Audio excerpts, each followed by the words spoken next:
ജിംസാന്റെ phone switch off ആണല്ലോ.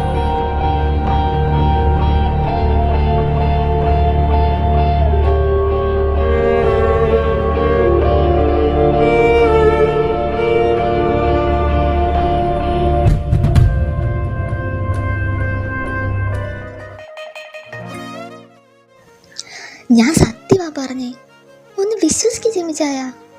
സത്യമായിട്ടും എന്നെ ആരാണ്ട് ഫോളോ ചെയ്യുന്നുണ്ടായിരുന്നു. ടെവിച്ചായനെങ്കിലും ഞാൻ പറയുന്നൊന്ന് വിശ്വസിക്ക്.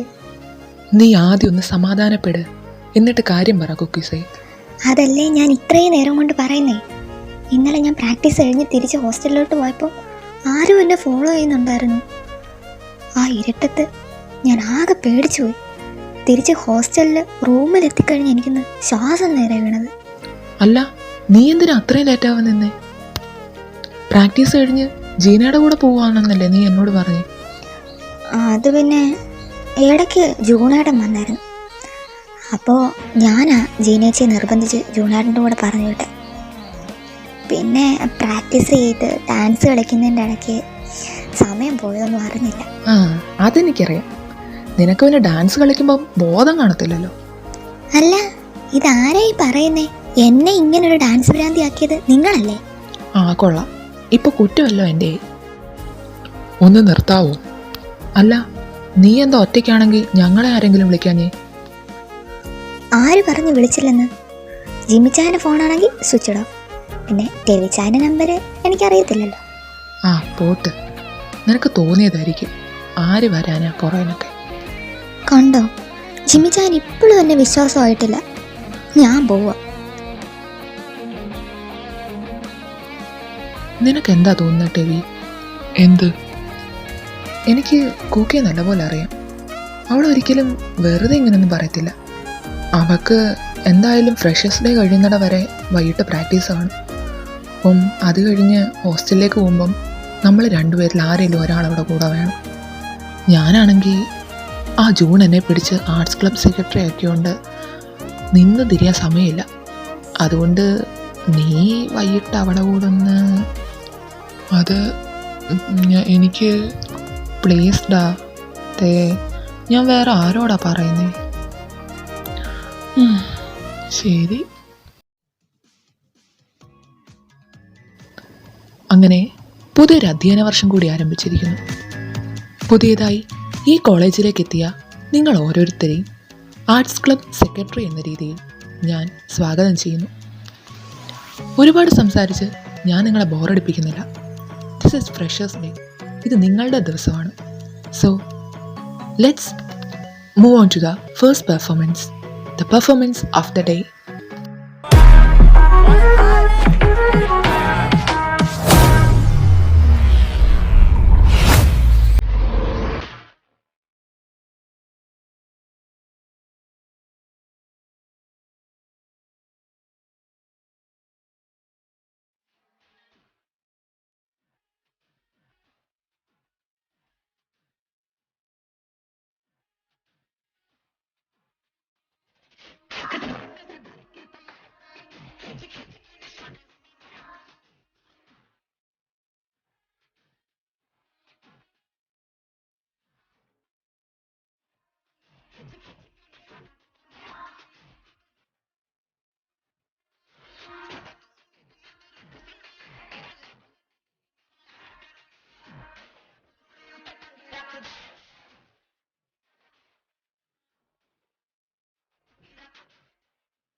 എടാ, ഏതാണ് ഈ കൊച്ച്? ഇത് ശരിക്കും പെൺകൊച്ചാണോ അതോ ഏഞ്ചലാണോ? എന്താ ഭംഗി! ആ കണ്ണ് കണ്ടോ? ആ ശബ്ദം കേട്ടോ? ആ ഡാൻസ്! ഓ, ഇതുപോലൊരു പെൺകൊച്ചിനെ ഞാൻ ജീവിതത്തിൽ കണ്ടിട്ടില്ല. നിന്നെപ്പോലൊരു കോഴിയെ ഞാനും ജീവിതത്തിൽ കണ്ടിട്ടില്ല. ഒന്നും മിണ്ടായില്ലേടാ. ഇവള് വീണ്ടും സ്കോർ ചെയ്യുവാന്നല്ലോ. ആ അതെ, ഈ ഒറ്റ പെർഫോമൻസ് കൊണ്ട് തന്നെ മിക്ക ചെറുക്കന്മാരെ അവൾ വീഴ്ത്തി. ആര് വേണേലും വീണോട്ടെ, പക്ഷെ ടെവി അവനെ ഞാൻ വിട്ടുകൊടുക്കത്തില്ല. എന്ത് ചെയ്തും അവനെ ഞാൻ സ്വന്തമാക്കും. ഇവളിങ്ങനെ മുന്നോട്ട് പോകുന്നെങ്കിൽ നിനക്ക് ഭീഷണിയാവും. ഞാൻ പറഞ്ഞില്ലെന്ന് വേണ്ട. എനിക്കറിയാം എന്താ വേണ്ടതെന്ന്. എൻ്റെ കൂക്കിസേ തകർത്തു, പൊളിച്ചടുക്കി, അടിപൊളി. താങ്ക് യു ജിമ്മി ചായ. കൂക്കിയുടെ കണ്ണുകൾ ടിവിയുടെ നേർക്ക് തിരിഞ്ഞു. എന്തുകൊണ്ടോ അവൾക്ക് അവൻ്റെ അഭിപ്രായം അറിയണമായിരുന്നു. ജിമിനെ ഒന്ന് വന്നേ. ഞാൻ ദേ പോയിട്ട് വരാവേ, നിങ്ങൾ സംസാരിക്കും. ടിവിച്ചായ, എൻ്റെ പ്രോഗ്രാം എങ്ങനെ ഉണ്ടായിരുന്നു? ഇഷ്ടമായോ? ഇഷ്ടമായി, ഒരുപാട്.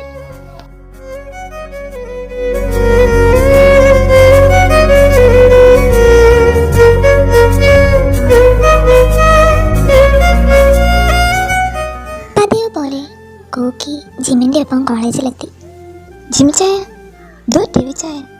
ടിവിച്ചായ, കൂക്കി, ഷിമിനെ. ടിവിച്ചായ ഇന്ന് നേരത്തെ വന്നോ? കുറച്ച്.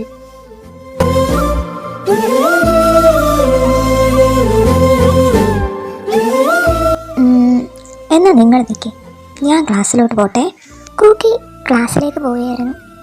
പെട്ടെന്ന് കുറച്ച് പെൺപിള്ളേരെ അവളെ തടഞ്ഞു നിർത്തി. ഒന്ന് നിന്നേ. എങ്ങോട്ടാ ഇത്രയും വേഗത്തിൽ? ക്ലാസ്സിലോട്ട്. അല്ലാതെ എങ്ങോട്ടാ? ഓ, സീനിയേഴ്സിനൊന്നും ഒരു ബഹുമാനമല്ലെന്ന് തോന്നുന്നല്ലോ. അല്ല, ഞങ്ങൾ അർഹിക്കുന്നതല്ലേ കൊടുക്കാൻ പറ്റൂ. ചേച്ചിമാർക്ക് ഇപ്പം എന്താ വേണ്ടേ? ഞങ്ങൾ നിന്നെ ഒന്ന് പരിചയപ്പെടാൻ വന്നതാ.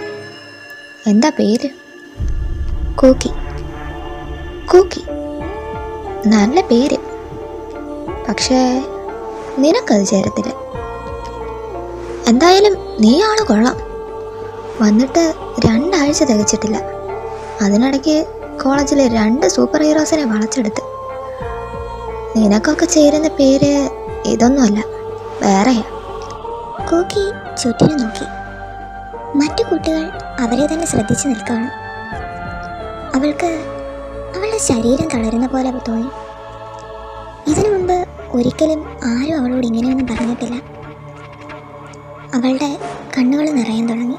അവരോട് ദേഷ്യപ്പെടണം, എതിർക്കണം, വഴക്കുണ്ടാക്കണം എന്നൊക്കെ അവളുടെ മനസ്സ് അവളോട് പറയുന്നുണ്ടായിരുന്നു. പക്ഷേ അവളുടെ ശരീരം അതിനനുസരിച്ച് പ്രവർത്തിക്കുന്നില്ലായിരുന്നു. അവരുടെ ആ വാക്കുകളും മറ്റു കുട്ടികളുടെ തുറച്ചുനോട്ടും എല്ലാം അവളെ തളർത്തി കളഞ്ഞു. എന്താ ഇവിടെ? രേഷ്മ, നീ എന്തായി കാണിക്കുന്നേ? ഓ, നീയാണോ ഇപ്പൊ ഇവളുടെ പുതിയ രക്ഷകൻ? അപ്പോ ടിവിയും ജിമ്മിനും മാത്രമല്ല നിന്റെ ലിസ്റ്റിൽ അല്ലേ? ഇതൊക്കെ എന്ത് മാജിക്കാ മോളെ. ദേ, ഞാനൊരു കാര്യം പറയാം. ടിവി, അവൻ എൻ്റെയാ. ഇനി അങ്ങനെ എന്തെങ്കിലും മനസ്സിലുണ്ടായി അതങ്ങ് മാറ്റി വെച്ചേക്കാം. ഈ സമയം ടിവിയും ജിമ്മിനും ക്ലാസ്സിലേക്ക് വരികയായിരുന്നു. അപ്പോൾ കൂക്കി നിന്ന് കരയുന്നത് കണ്ടു. ജിമിൻ ഓടി അവളുടെ അടുത്തെത്തി. കൂക്കിസേ, എന്താ, എന്തു പറ്റി? രേഷ്മ, നീ എന്താ അവളോട് പറഞ്ഞു? ഞാനോ? ഞാനെന്ത് പറയാൻ? ഞങ്ങള് ജസ്റ്റ് ഒന്ന് പരിചയപ്പെട്ടതാ.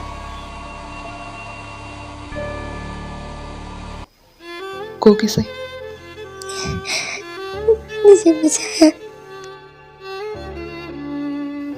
ബാ, നമുക്ക് അങ്ങോട്ട് മാറിയിരിക്കാം. കൂക്കി നടന്നെല്ലാം ജിമിനോടും രവിയോടും പറഞ്ഞു.